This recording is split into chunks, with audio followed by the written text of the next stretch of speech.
On May 6, 2010, engineers at NASA's Jet Propulsion Laboratory watched the science data pouring in from Voyager 2 turn into static.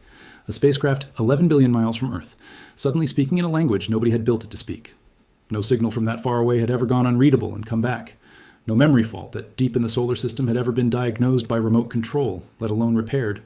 It was not a hack. It was not silence. It was one flipped bit, 11 billion miles out, quietly threatening to make humanity's most distant voice permanently unintelligible. Stay with me, because what it actually turned out to be is stranger and in its own way more unsettling than anything a headline could invent.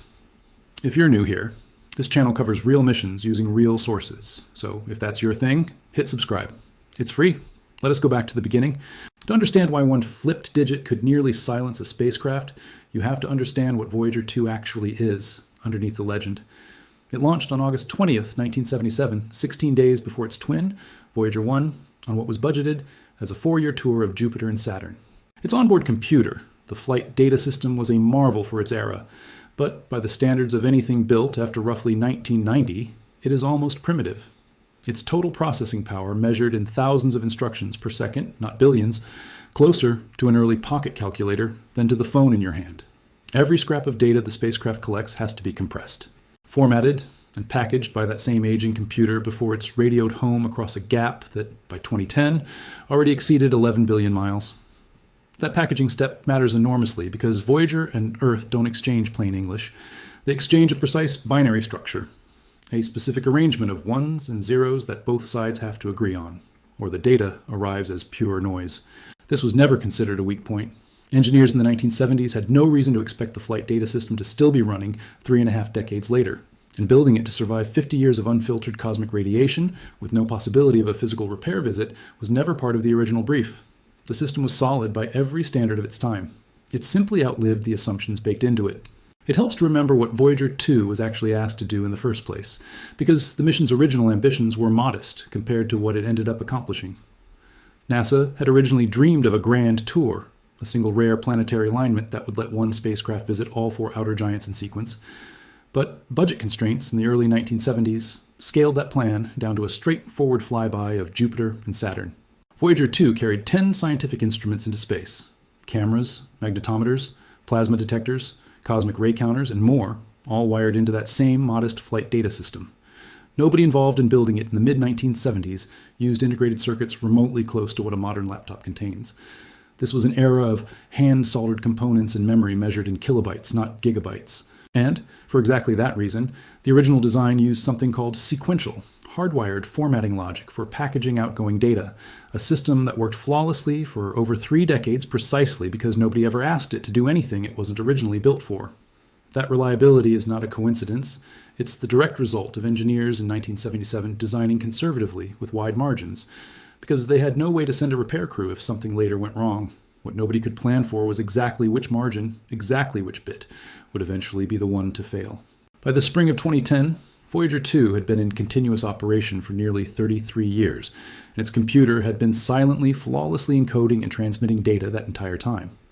Then, in early May, the pattern shifted.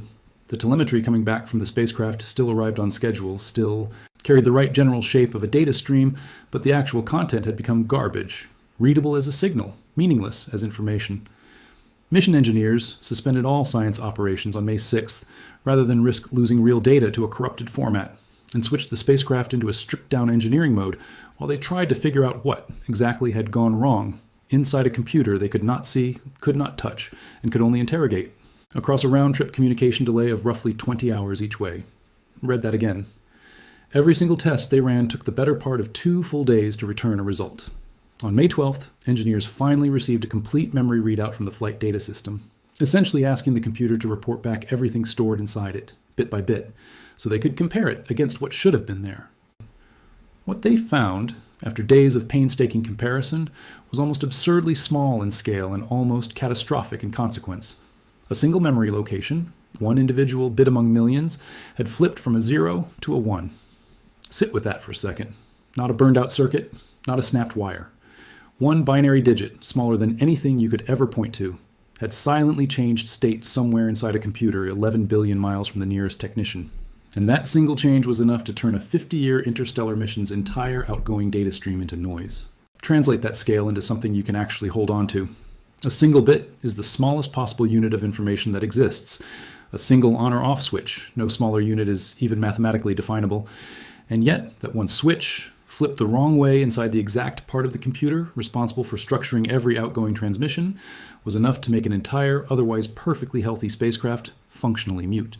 This is not a story about a spacecraft breaking. This is a story about how little separates perfect communication from total meaningless silence. One bit, out of literally millions, was the entire margin. What most people are not seeing when this story gets summarized is that JPL's engineers didn't just find the error. They had to prove it, recreating the exact same flipped bit on a duplicate flight data system computer sitting in a lab in Pasadena, then comparing the garbled output that test produced against the actual gibberish arriving from Voyager 2, 11 billion miles away, to confirm they had found the true cause and not just a plausible one. According to JPL's own mission updates from that month, the match was essentially exact. The ground-based replica fed the identical corrupted bit, produced data that looked just like the real spacecraft static. That confirmation is the actual decoding in this story. It wasn't decrypting a hidden message, it was reverse engineering, from 11 billion miles away, the precise nature of a single silent failure inside a computer nobody could physically inspect. Here's where this stops being an engineering footnote and becomes something that should genuinely unsettle you. Voyager 2 is not just a piece of hardware drifting through the dark. It is, right now, the most distant continuously operating scientific instrument humanity has ever built, and it carries something that has nothing to do with data at all. A gold-plated copper phonograph record, the Golden Record, bolted to its side, containing greetings in 55 human languages, music from across our species' history, and a diagram showing any future finder exactly where Earth sits relative to a set of nearby pulsars. That record has no engine of its own. It has no independent way to be recovered, retrieved, or replayed by anyone on Earth ever again. Its entire existence as a message from humanity depends permanently on the spacecraft carrying it continuing to function, or at minimum, on it simply continuing to exist, drifting, whether or not anyone is still listening. There is no second Golden Record in transit anywhere else in the galaxy, no backup copy on a different trajectory. This specific object, on this specific spacecraft, is the only physical instance of that particular message humanity has ever sent beyond the solar system, apart from its identical twin riding on Voyager 1. In May of 2010, for about 2.5 weeks, humanity's furthest working link to that record went dark in a way nobody fully understood while it was happening. Here is where this stops being abstract. If that single flipped bit had turned out to be unrecoverable, if the corruption had lived somewhere engineers couldn't isolate or reset from 250 million miles away, Voyager 2 would very likely still be out there today, fully intact, fully operational in every mechanical sense, carrying the Golden Record onward through the galaxy forever and permanently, irreversibly unable to tell us anything it ever saw again. That near miss in 2010 was not the last time Voyager 2 nearly went silent for good, and the second time, in the summer of 2023, the cause wasn't a mysterious internal fault at all. It was a mistake made by human hands on Earth. On July 21st, 2023, NASA's Deep Space Network sent a routine series of scheduled commands to Voyager 2, part of the normal maintenance rhythm that keeps a 46-year-old spacecraft systems healthy. Buried inside that command sequence was an error, a small one on paper. The instructions inadvertently told Voyager 2 to tilt its high-gain antenna 2 degrees away from Earth. 2 degrees. I read that again because the number is almost comically small. 2 degrees is roughly the width of your thumb held at arm's length against the sky, and it was enough to sever contact entirely. With its antenna no longer pointed precisely at Earth, Voyager 2 could neither receive new commands nor transmit any data home. NASA had, in a single accidental instruction, gone completely deaf and mute to a spacecraft nearly 12.5 billion miles away. Think about what that actually means operationally. Voyager 2 was not damaged, its instruments were not broken, every system on board was, as far as anyone could tell, working exactly as designed. The entire crisis existed purely in the geometry of one dish, pointed very slightly the wrong way, in a place no human being could walk over and nudge back into alignment. This is the part that should genuinely sit with you. An otherwise perfectly healthy 46-year-old interstellar spacecraft, carrying irreplaceable scientific instruments and a message meant to outlast our entire civilization, could be rendered completely unreachable by an error smaller than the width of a coin held up against the sky. Here's where it gets worse. The Voyager team had one, and only one, guaranteed fallback. A pre-programmed safety routine built into the spacecraft decades earlier, designed to automatically reorient its antenna back toward Earth, if contact was ever lost for an extended period. But that routine wasn't due to trigger until October 15th, nearly 3 full months away.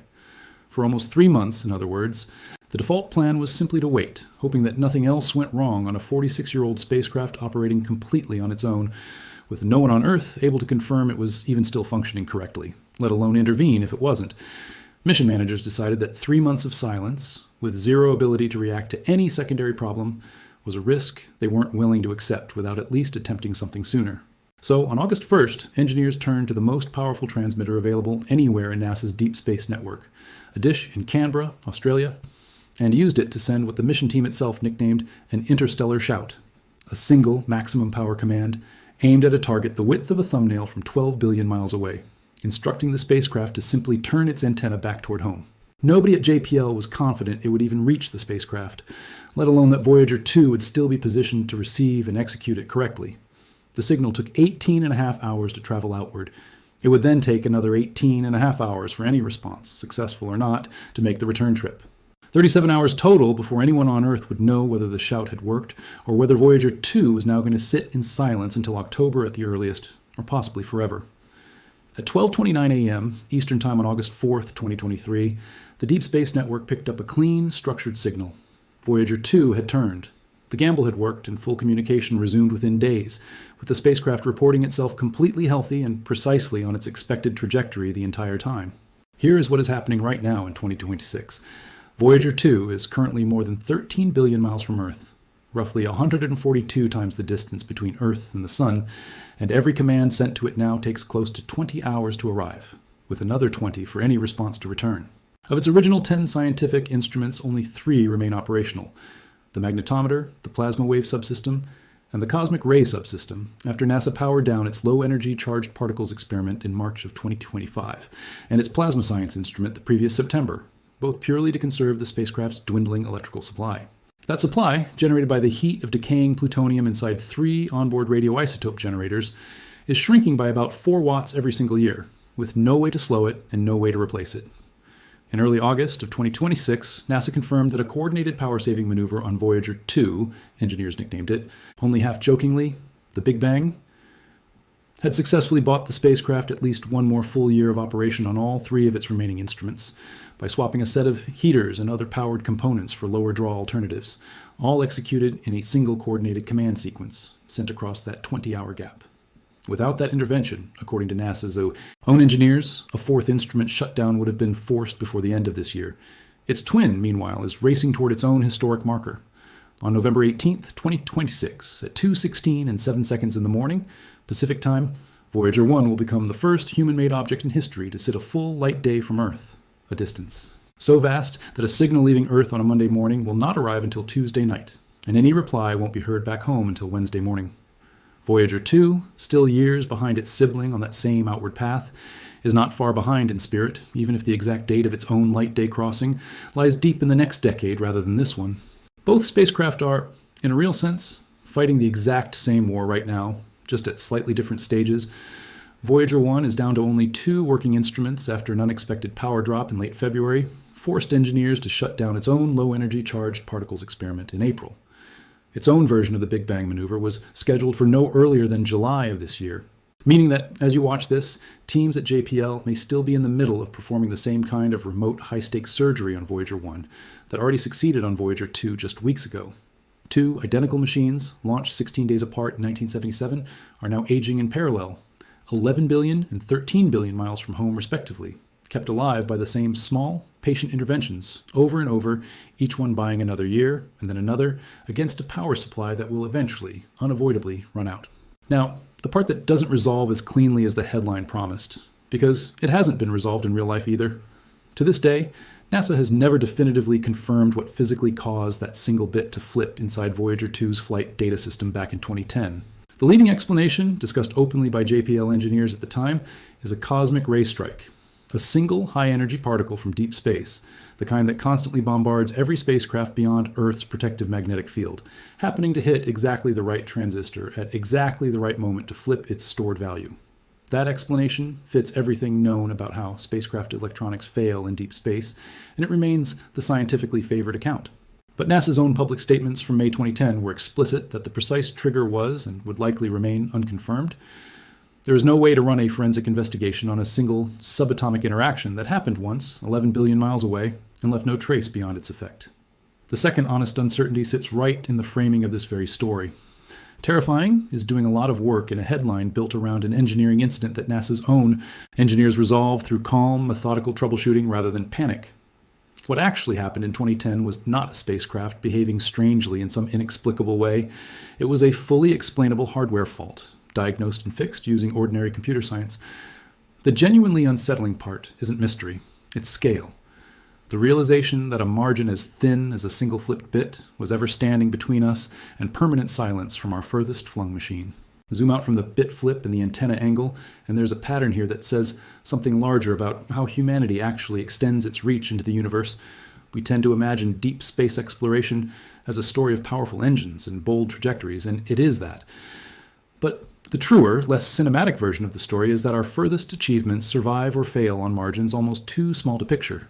A single flipped bit, on a 2-degree tilt of an antenna, 4 watts of power draining away each year like sand through a narrow neck. Every single one of those numbers is smaller than anything you'd notice in daily life, and every single one of them, unaddressed, would have been enough to end a 49-year mission permanently. That is not a flaw unique to Voyager. It is close to the actual nature of all sustained human achievement at the edge of what's possible, progress that looks, from a distance, like triumphant momentum, but up close is built almost entirely out of people, noticing small failures in time and being patient enough and careful enough to fix them across delays measured in days rather than seconds. What most people are not seeing when they watch a headline like NASA decoded a terrifying transmission is that the actual heroism in this story was never dramatic. It was 37 hours of waiting after a single desperate command. It was engineers building a physical replica of a corrupted computer just to prove they understood a failure that happened 11 billion miles from the nearest human being. Humanity's presence at the edge of the solar system isn't sustained by conquest. It's sustained by attention, by people willing to stare at a wall of static for 2.5 weeks and refuse to give up on figuring out what it meant. There's also something worth noticing about who actually does that work. The engineers who traced the 2010 bit flip and the team that sent the 2023 interstellar shout were not the same people who built Voyager 2 in the 1970s. Many of the original designers had retired or passed away, decades before either crisis happened. The institutional memory required to keep a 50-year-old spacecraft alive has had to be relearned, documented, and passed down across multiple generations of JPL engineers, most of whom were not yet born when Voyager 2 left Earth. That's a strange kind of inheritance. A piece of hardware built by one generation, nearly lost twice by pure chance, and rescued each time by people who had to become experts in a machine they never helped design. It's a reminder that the things we build to outlast us don't just need to survive physically. They need someone, generation after generation, willing to keep learning how they work. There is still a phonograph record riding on the outside of Voyager 2, exactly where engineers bolted it in 1977, carrying whale songs and Bach and a child's laughter and greetings, spoken in 55 languages that its own creators knew, even then, might never be heard by anyone who could understand them. Carl Sagan, who helped select what went onto that record, once described space exploration as a kind of rite of passage. The moment a species that has spent its entire history bound to one small world starts learning to speak into the dark without expecting an answer on any particular schedule. Voyager 2 has no functioning cameras anymore, no way left to look at anything, only 3 failing instruments still listening to the plasma and magnetic fields around it as it drifts. And yet the record keeps traveling with it regardless, playing to no one, indefinitely, carried forward now less by any remaining purpose than by simple, stubborn momentum. The same momentum in the end that carried a single flipped bit across a computer's memory in 2010, and a 2-degree miscalculation across an antenna dish in 2023. And somehow, each time, carried the answer back to us anyway. Picture the moment. On August 4th, 2023, when the first clean signal came back into that dish in Canberra. Nobody heard a voice, nobody saw an image. It was, by any literal description, a faint pattern of radio noise arriving after 37 hours of silence, decoded by a machine into a simple confirmation the antenna had turned. And somewhere in that room, after nearly 2 weeks of not knowing whether Voyager 2 still existed as anything more than debris drifting at 3 astronomical units a year, that faint pattern was, for a moment, the most important sound in the solar system. So here's everything together. In May 2010, Voyager 2's science data turned to unreadable static 11 billion miles from Earth. And after 2.5 weeks of remote diagnosis across a 20-hour communication delay, engineers traced the cause to a single flipped memory bit inside the spacecraft's flight data system, then confirmed it by recreating the exact fault on a ground-based replica computer. In July and August of 2023, a routine command accidentally tilted the spacecraft's antenna 2 degrees off Earth, severing contact until an interstellar shout sent across 12 billion miles successfully turned it back.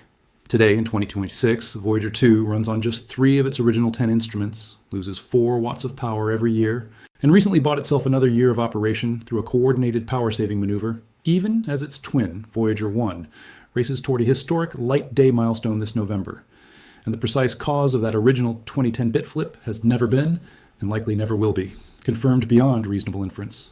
If a story about a spacecraft nearly going permanently silent because of one flipped bit got under your skin the way it should, subscribe and turn on notifications, because I'll be covering Voyager 1's light day crossing live as it happens this November. Here's a real question, not a rhetorical one.